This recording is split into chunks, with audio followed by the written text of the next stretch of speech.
Hello everybody, we are on step 38 of learning HTML forms on freeCodeCamp.org by building a registration form.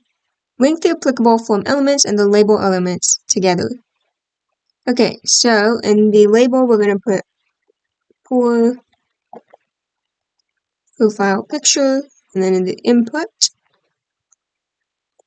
put ID, profile picture, and then in this we're going to put for age, and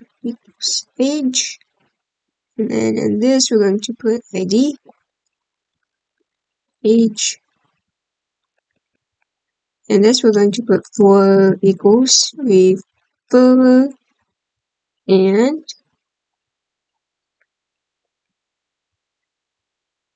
we're going to put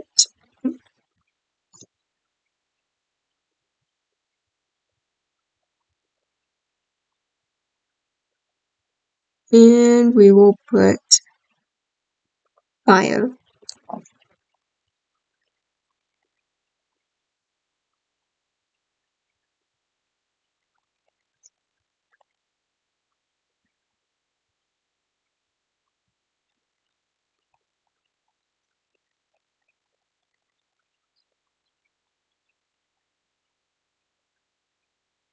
And that is it for this video. Thank you so much for watching, and I will see you next time.